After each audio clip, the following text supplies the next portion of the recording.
Iluminados da Baviera, a seita que nasceu para derrubar o mundo. Iluminados da Baviera, o punhal na maçonaria. Eles são a sombra que o mundo teme, o nome que ecoa em cada teoria de conspiração global. Mas os Illuminati não nasceram para controlar celebridades. Eles nasceram dentro da maçonaria em 1776 com um único e audacioso propósito: derrubar monarquias, abolir religiões e criar uma nova ordem moral, nem que fosse à força. Eles são a prova de que a ideia radical, quando organizada em segredo, pode se tornar mais potente do que qualquer exército. A pergunta estratégica que vamos dissecar é: os Illuminati foram realmente extintos ou eles se transformaram na elite invisível que governa o mundo de hoje?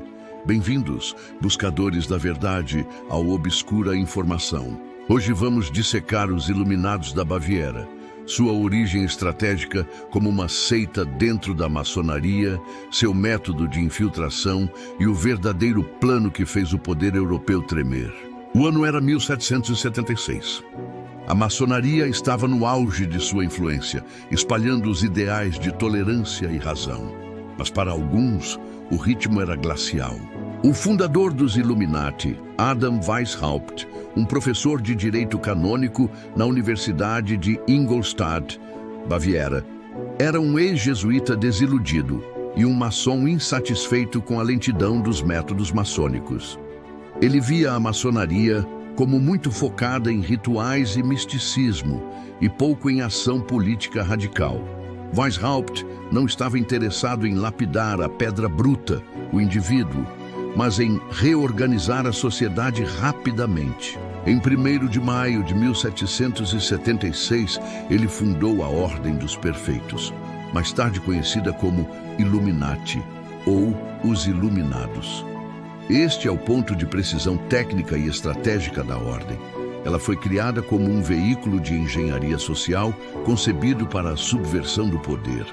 O primeiro gatilho de curiosidade é o seu nome.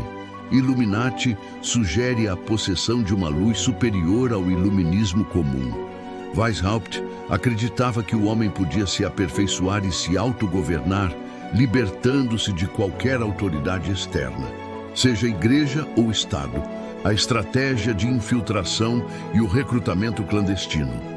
A genialidade estratégica de Weishaupt não estava na invenção de um novo ritual, mas no método de recrutamento. Os Illuminati não tentaram competir com a maçonaria. Eles a infiltraram. A maçonaria já fornecia a fachada perfeita, era respeitável, secreta e atraía as classes mais influentes.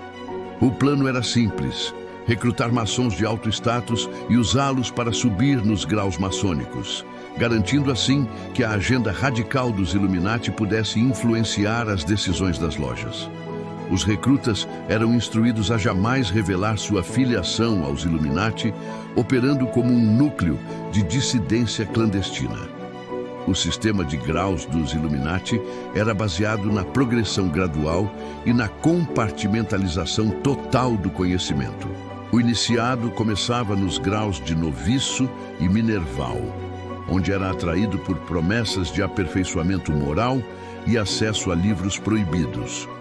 Somente nos graus superiores, Iluminado Maior e Rei, os verdadeiros objetivos políticos da ordem eram revelados: a abolição dos príncipes, das nações e das religiões. Esta técnica de círculos concêntricos de segredo garantiu que o plano real permanecesse seguro no topo da pirâmide. O sucesso inicial dos Illuminati deveu-se ao barão Adolf Franz Friedrich Ludwig Knigge, um maçom altamente influente.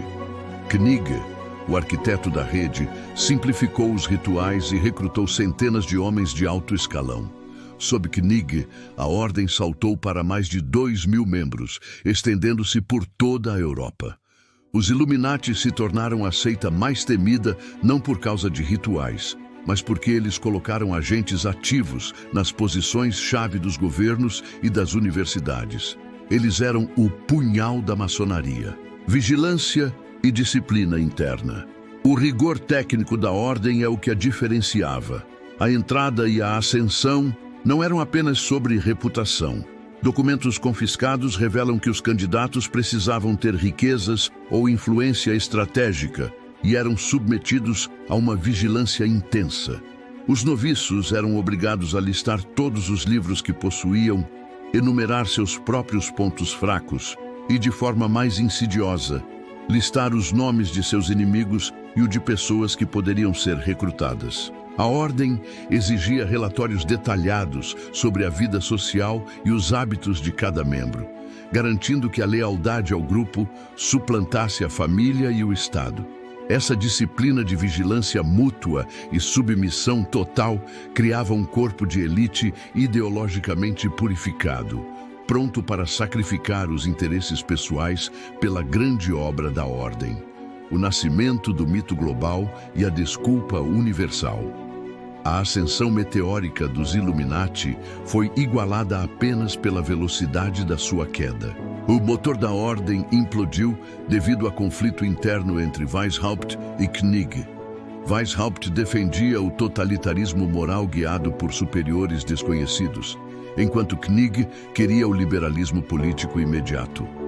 A guerra de egos e ideologias levou Knig a sair em 1784, e membros descontentes expuseram os documentos da ordem. O governo da Baviera, ultraconservador, viu a chance e, em 1785, o eleitor Karl Theodor emitiu um decreto proibindo todas as sociedades secretas. Esta perseguição foi uma operação de segurança nacional.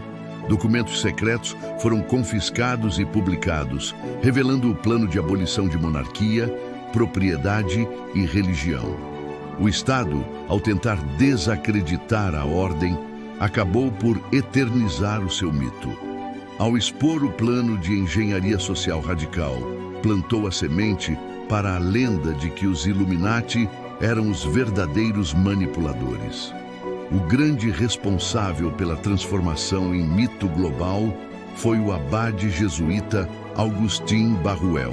Em seu livro Memórias para Servir, a História do Jacobinismo, 1797, Barruel argumentou que a Revolução Francesa foi uma conspiração organizada pelos Illuminati no topo da maçonaria. Este livro estabeleceu o clímax cultural da seita. Estrategicamente, o mito Illuminati cumpriu uma função social vital para a elite. Ele tirou a culpa da monarquia e a colocou em uma força oculta e subversiva. A lenda dos Illuminati se tornou a desculpa universal para explicar desastres políticos e sociais. O salto para a conspiração moderna. O mito não parou no século XIX.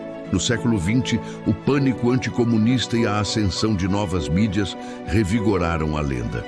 Autores conspiracionistas resgataram Barruel, e o termo Illuminati passou a ser usado como sinônimo de Nova Ordem Mundial, NWO, um governo global de banqueiros, globalistas e tecnocratas.